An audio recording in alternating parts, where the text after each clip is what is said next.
नमस्कार दोस्तों, स्वागत है आपका स्टडी फॉर सिविल सर्विसेज में। वीडियो को पूरा देखिए। कोई भी आपका फीडबैक है, कोई सजेशन है, तुरंत वीडियो में कमेंट करके जरूर बताइए। अच्छा लगे तो वीडियो लाइक जरूर कर लीजिए और ऐसे वीडियो लगातार फ्री में पाने के लिए चैनल को तुरंत सब्सक्राइब कर लीजिए और बेल आइकन को जरूर टैप कर लीजिए ताकि आगे भी सारे वीडियो आपको मिलते रहे। यूट्यूब में फॉलो करते हैं तो प्लीज ये वाला फ्री टेलीग्राम चैनल जरूर ज्वाइन कर लीजिएगा। सारे नोटिफिकेशन, सारे अपडेट यहीं पे आते हैं, ध्यान रखिएगा। स्टडी फॉर सिविल सर्विसेज का कोई भी पेड ग्रुप अगर आपको ज्वाइन करना है तो सिर्फ 8564805309696086089483864455 यही नंबर है हमारे, सिर्फ जहां पे कॉल या व्हाट्सएप कर सकते हैं।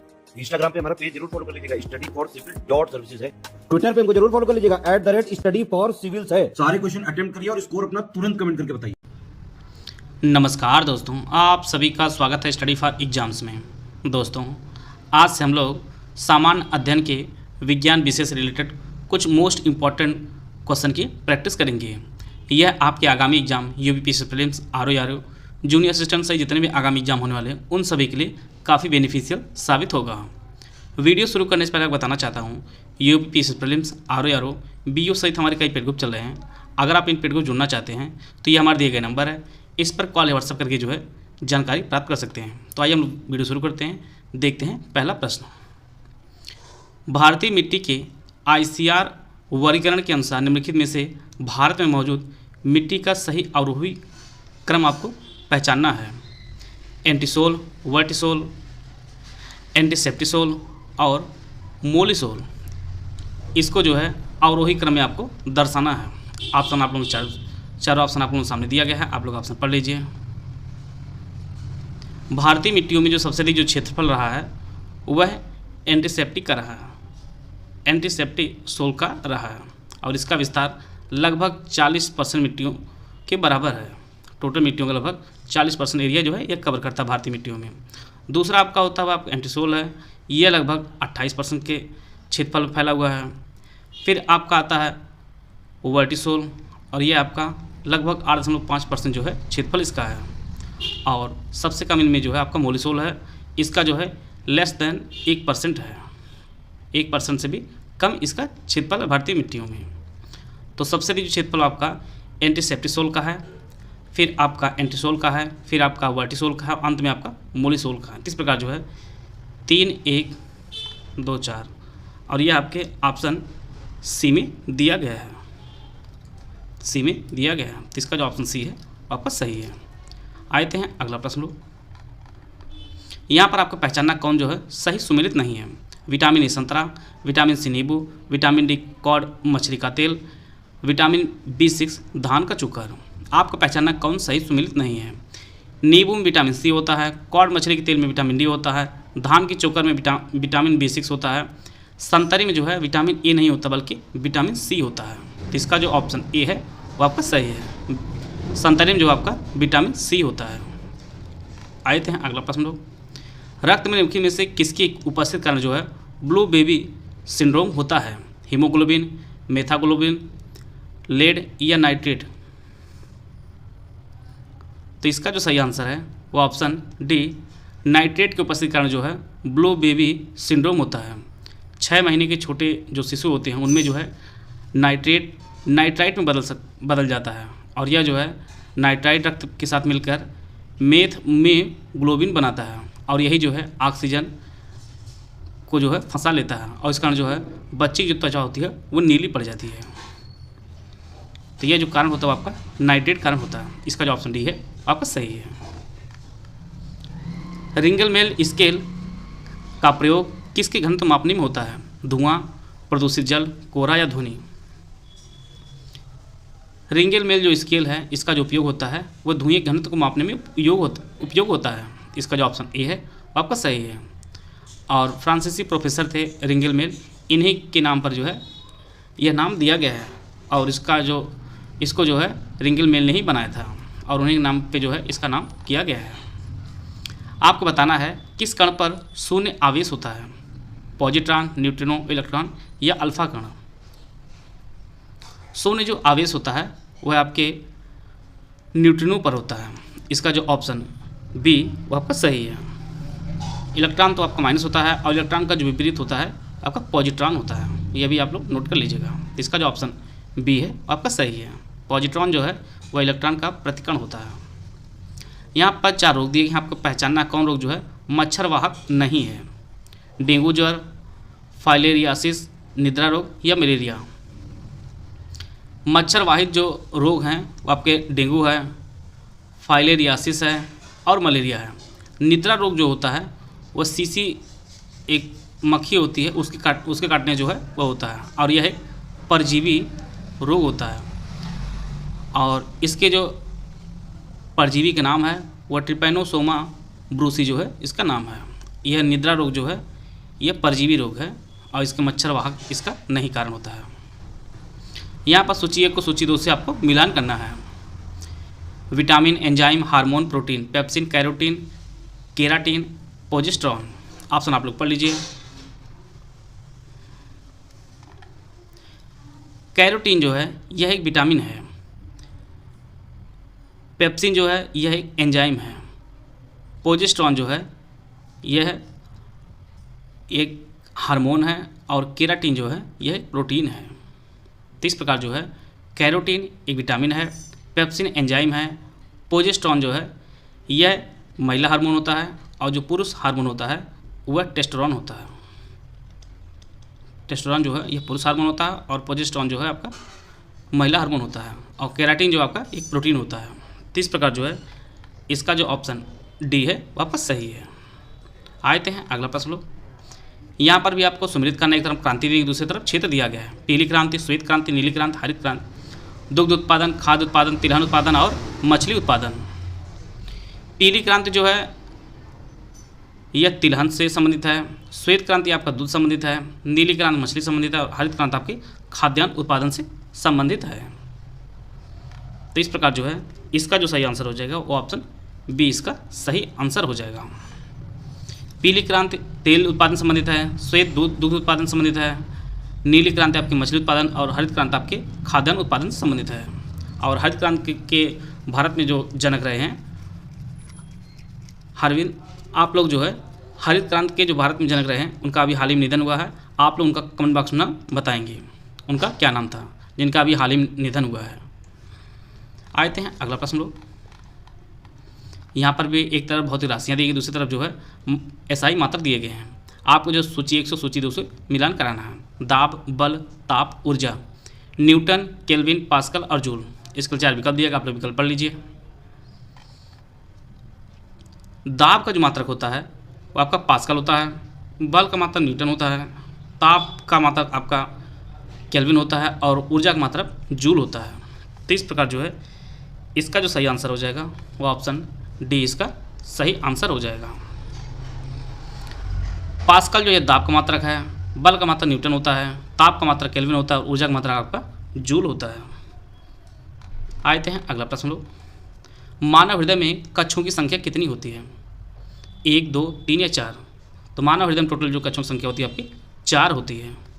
4 जो है कक्ष होते हैं, 2 निलय होते हैं और 2 आपके धमनी होती हैं और यह जो है रक्त के परिसंचरण में मदद करते हैं। जो कक्षों की जो संख्या आपकी होती है आपकी 4 होती है। ऑप्शन डी इसका सही आंसर है। और मानव हृदय आपका 72 बार धड़कता है और यह लगभग 300 ग्राम का होता है। इसी प्रकार से मेढक में जो कक्षों की संख्या होती है आपकी 3 होती है। यह भी आप नोट कर लीजिएगा। प्रमाणित बीजों के थैले पर सिलने वाले जो टैग का रंग कैसा होता है? नीला, सफ़ेद, लाल या पीला? तो प्रमाणित बीजों के थैले पर जो सिलने वाला जो टैग होता है वो आपका नीला होता है। इसका जो ऑप्शन ए है वो आपका सही है।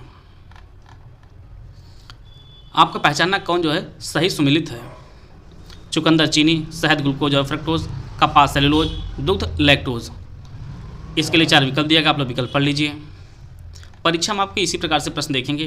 काफ़ी जो है आपको सुमिलित है, कौन असुमिलित, इसके लिए जो आपको कूट का प्रयोग इस प्रकार से देखने को मिल सकता है। आप आर जो लोग पेपर दिए होंगे या जिन्होंने पेपर देखा होगा इस प्रकार से प्रश्न आपकी परीक्षा में देखने को मिलेंगे।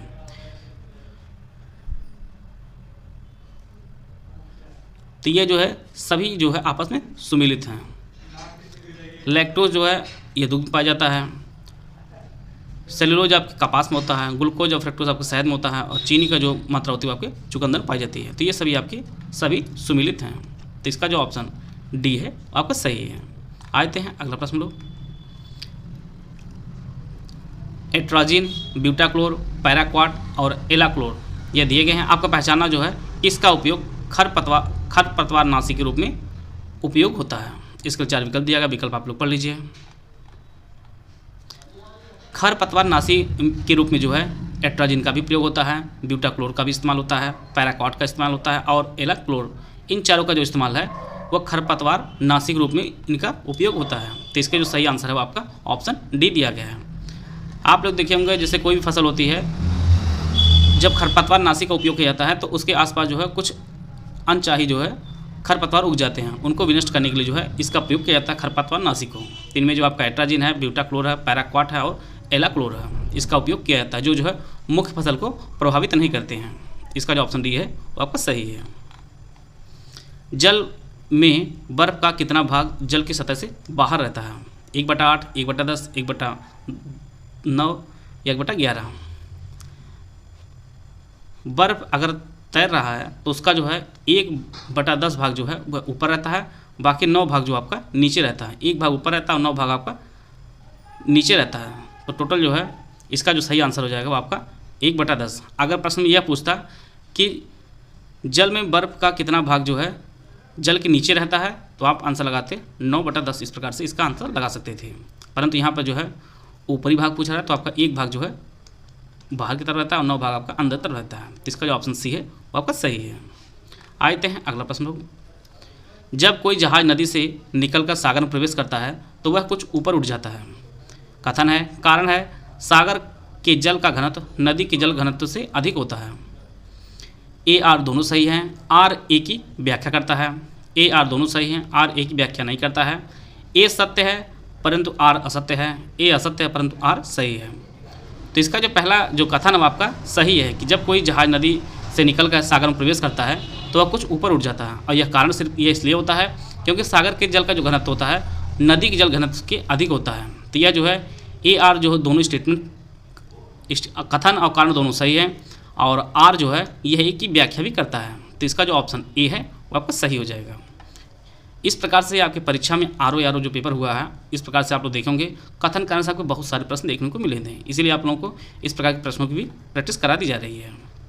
प्रकाश सजावट तथा विज्ञापन के लिए विसर्जन नलिकाओं में प्रयुक्त होने वाली गैस कौन सी होती है? Carbon dioxide, ammonia, sulphur dioxide या नियान? तो प्रकाश सजावट तथा विज्ञापन के विसर्जन नलिकाओं में जो प्रयुक्त होने वाली गैस हो आपकी नियान का प्रयोग इसमें किया जाता है। तो इसका जो ऑप्शन डी है वो आपका सही है। नियान जो है आपकी अक्रिय गैस है, अक्रिय गैस है, और ये आपकी रंगहीन और गंधहीन होती है नियान। तो इसका जो ऑप्शन डी है वो आपका सही है।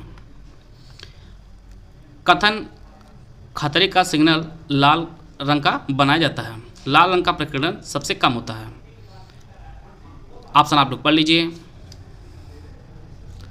लाल रंग की जो है तरंगदैर्घ्य सबसे कम होती है, तरंगदैर्घ्य जो सबसे कम होती है, और लाल रंग का प्रकीर्णन जो है सबसे कम लाल रंग की जो तरंगदैर्घ्य सबसे अधिक होती है। यह आपका इसको ध्यान दीजिएगा, सबसे अधिक होती है, और यही कारण जो है इसका प्रकीर्णन सबसे कम होता है, और यही कारण है कि खतरे के सिग्नल पे जो है लाल रंग बनाया जाता है। तो इसके जो है दोनों ए आर दोनों सही भी हैं, और आर जो है एक ही व्याख्या भी करता है।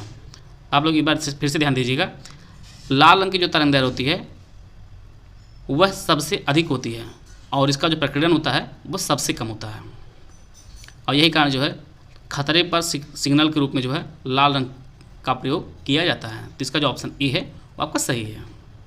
आते हैं अगला प्रश्न। स्वचालित इंजन हेतु निम्नलिखित में से कौन सा एक हिमरोधी के रूप में प्रयोग किया जाता है? Ethanol, ethylene glycol, methanol, propyl alcohol? तो इसका जो सही आंसर है वो ऑप्शन बी एथिलीन ग्लाइकॉल के रूप में जो है स्वचालित इंजनों में जो है हिमरोधी के रूप में प्रयोग किया जाता है। इसका जो ऑप्शन बी है वो आपका सही है। इसका इस्तेमाल जो है इंजन के रेडिएटर को ठंडा करने में इसका प्रयोग किया जाता है। इसका जो ऑप्शन बी है वो आपका सही है। मिट्टी के घड़े में निम्नलिखित में से किस क्रिया कारण जो है जल ठंडा रहता है? द्रवण, वाष्पीकरण, ऊर्ध्वपातन या उपयुक्त में से कोई नहीं? मिट्टी के घड़े में जो है जल ठंडा इसलिए रहता है क्योंकि जो है उसमें वाष्पीकरण होता है। घड़े के बाहर जो छोटे छोटे छिद्र होते हैं उनसे जो वाष्पीकरण होता है, और यही कारण जो है जल ठंडा रहता है। वाष्पीकरण जो है यह तरल अवस्था से सीधे गैस अवस्था में जो बदलती है वो आपके वाष्पीकरण कराती है, और यही कारण जो है जल आपका ठंडा रहता है। इसका जो ऑप्शन बी है वो आपका सही है। ऊर्ध्वपातन कई बार परीक्षा में पूछा जाता है, सीधे जो है ठोस से सीधे गैस में बदल जाती है जो पदार्थ, वो आपके ऊर्ध्वपातन होते हैं, ऊर्ध्वपातक होते हैं। ये जो क्रिया होती है वह ऊर्ध्वपातन होती है, क्योंकि कोई भी चीज़ आप ठोस को गर्म करेंगे तो पहले वो द्रव बदलेगी, फिर आपका गैस बदलती है। जैसे आपका कपूर हुआ, ये इसको आप गर्म करेंगे तो सीधे जो आपके गैस के रूप में हो जाती है। आते हैं अगला प्रश्न लोग।